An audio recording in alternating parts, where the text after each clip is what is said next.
తెలంగాణ రాష్ట్ర వ్యాప్తంగా హైదరాబాద్తో పాటు పలు జిల్లాలలో అత్యధికంగా వర్షపాతం నమోదయ్యింది. గురువారం రోజు సాయంకాలము ఎడతెరిపి లేకుండా 3 గంటల పాటు వర్షం కురిసింది. అయితే ఏ జిల్లాలలో ఎంత మేరకు వర్షపాతం నమోదయ్యింది, అసలు ఈ వర్షాలు ఎందుకు కురుస్తున్నాయి, ఇంకా ఎన్ని రోజుల పాటు తెలంగాణ రాష్ట్ర వ్యాప్తంగా వర్షాలు కురిసే అవకాశం ఉంది అనే వివరాలను అడిగి తెలుసుకుందాము. మనతో పాటు వాతావరణ శాఖ అధికారి శ్రీనివాస్ గారు ఉన్నారు. మిగతా విషయాలను ఆయన మాటల్లోనే అడిగి తెలుసుకుందాము. నమస్తే సార్. సార్, నిన్న ఉదయం నుంచి మధ్యాహ్నం వరకు విపరీతమైన ఎండ, ఉక్కపోత వాతావరణం ఉంది. ఇక సాయంకాలం సమయంలో ఒక్కసారిగా వాతావరణం మారిపోయి కుండపోత వర్షం కురిసింది. ఎందుకు అంటారు? మనకి ఇది మాన్సూన్ సీజన్ అయినప్పటికీ మనకి మాన్సూన్ తరహా వర్షాలు కాకుండా మనకి వేసవికాలంలో పడే ప్రీ మాన్సూన్ షవర్స్ అంటాం. ఏప్రిల్ మే నెలల్లో ముఖ్యంగా క్యూములోనింబస్ మేఘాల వల్ల మనకి వర్షాలు పడతాయి.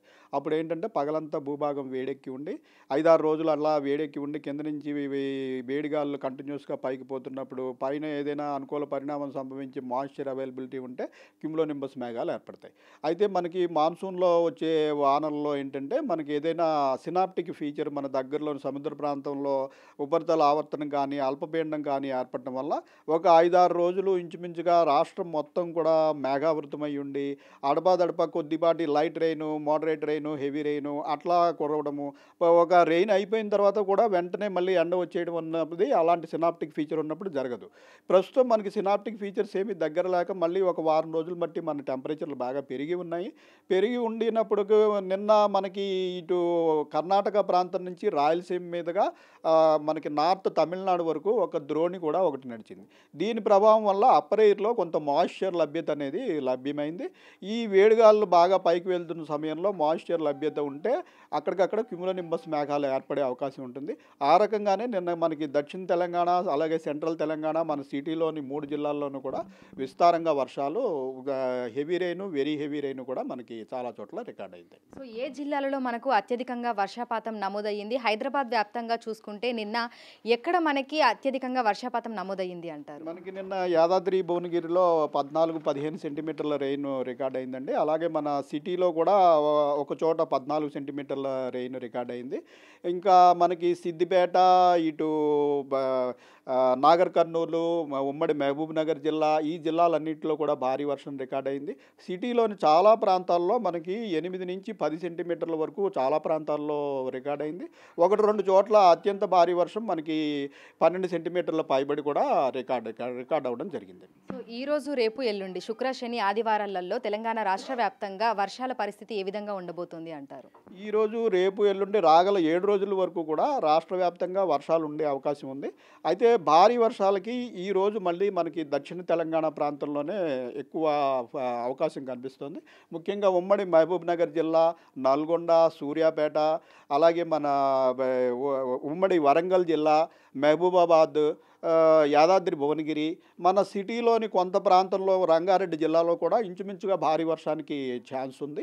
ఈరోజు, రేపు పడే వర్షాలు కూడా ఇంచుమించు మనకి మళ్ళీ ఒక ఉపరితల ఆవర్తనం అనేది సౌత్ కోస్టల్ ఆంధ్రప్రదేశ్ దగ్గర ఏర్పడింది. అలాగే మనకి కర్ణాటక, మనకి నైబరింగ్ స్టేట్ కర్ణాటకలో కూడా ఒక ఉపరితల ఆవర్తనం ఉంది. ఈ రెండింటి మధ్య ఒక ట్రఫ్ మనకి ద్రోణి కూడా నడుస్తుంది. సో ఈరోజు కూడా ఉపరితల వాతావరణంలో మనకి మాయిశ్చర్ లభ్యత అనేది లభిస్తుంది.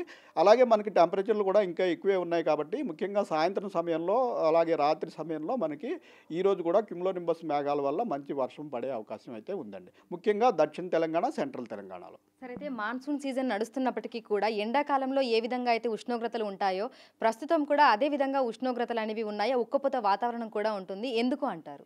యాక్చువల్గా ఈ పీరియడ్ ఆఫ్ టైం అంటే మనకి జూలై, ఆగస్టు సమయంలో కూడా మన ఉండే ప్రాంతము సూర్యుడికి దగ్గరగానే ఉంటుంది. అయితే మనకి ఈ పీరియడ్లో ఏంటంటే మనకి సినాప్టిక్ ఫీచర్స్ లభించి దగ్గరలో ఉండినట్టు వల్ల కంప్లీట్ క్లౌడీనెస్ రోజుల తరబడి మనకి వర్షం తక్కువ పడినప్పటికీ క్లౌడీనెస్ అనేది బాగా కంటిన్యూ అయిపోతూ ఉంటుంది ఏదైనా సినాప్టిక్ ఫీచర్ ఉంటే. అయితే మనకి సినాప్టిక్ ఫీచర్స్ మనకి దగ్గరలో ఏర్పడకుండా ఈసారి మనకి చాలా సుదూర ప్రాంతంలో గ్యాంగటిక్ వెస్ట్ బెంగాల్ ప్రాంతంలో ఏర్పడటం వల్ల మనకి ఈవినింగ్ మంచి భారీ వర్షం, అతి భారీ వర్షం పడినప్పటికీ మొన్నటి పొద్దున్న అయ్యేటప్పటికి మొత్తం అంతా క్లౌడ్లెస్గా అయిపోయి మనకి ఎండ కాస్తుంది. ఎండ కాసి మళ్ళీ టెంపరేచర్లు పెరిగిపోతున్నాయి. టెంపరేచర్లు పెరిగినప్పటికీ మనకి మాయిశ్చర్ లభ్యత మనకి వేసవికాలంలో కంట, శీతాకాలంలో కంట, వర్షాకాలంలో మాయిశ్చర్ లభ్యత అయితే ఉంటుంది. అది క్లౌడ్గా ఫామ్ అయ్యి వర్షం పడటానికి మరిన్ని అనుకూల పరిణామాలు ఉండాలి. ఆ పరిణామాలు లేకపోవడం వల్ల మనకి వర్షం పడకపోయినప్పటికీ తేమ లభ్యత ఉంటుంది. అయితే టెంపరేచర్ ఎక్కువ పెరిగి తేమ లభ్యత ఉన్నప్పుడు బాగా మనకి ఉక్కపోత, ఈ కుతకుతలాడే వాతావరణం ముఖ్యంగా మనం కోస్టల్ ఏరియాల్లో చూస్తాం. అటువంటి వాతావరణం మనం సిటీలో ప్రస్తుతం ఆ కారణం వల్ల చూస్తున్నామండి. సార్, ప్రస్తుతం తెలంగాణ రాష్ట్రంలో ఇంకా లోటు వర్షపాతమే నడుస్తుందా, లేదంటే ప్లస్లో ఉన్నామా? మనము నిన్నటి వరకు ఇంచుమించు 13% లోటులో ఉన్నామండి. నిన్న పడిన వర్షాల వల్ల ఒక లోటు ఒక 5-6% తగ్గి ప్రస్తుతం మనం 9% లోటులో ఉన్నాం. Thank you sir, thank you. So ప్రస్తుతం చూసుకున్నట్లయితే కూడా ఇటు హైదరాబాద్తో పాటు తెలంగాణ రాష్ట్ర వ్యాప్తంగా అన్ని జిల్లాలలోనూ తేలికపాటి నుంచి మోస్తారు వర్షాలు కురుస్తున్నాయి. అయితే అక్కడక్కడ భారీ నుంచి అతి భారీ వర్షాలను కూడా నిన్న గురువారం రోజున చూసాము. ఈ రోజు నుంచి రానున్న 4-5 రోజుల పాటు కూడా ఇదే విధమైనటువంటి వాతావరణ పరిస్థితులు ఉండే అవకాశం ఉన్నట్లుగా కూడా అధికారులు అయితే తెలుపుతున్నారు. వీడియో జర్నలిస్ట్ గౌరవ్తో అంజుమ, బిగ్ టీవీ, హైదరాబాద్.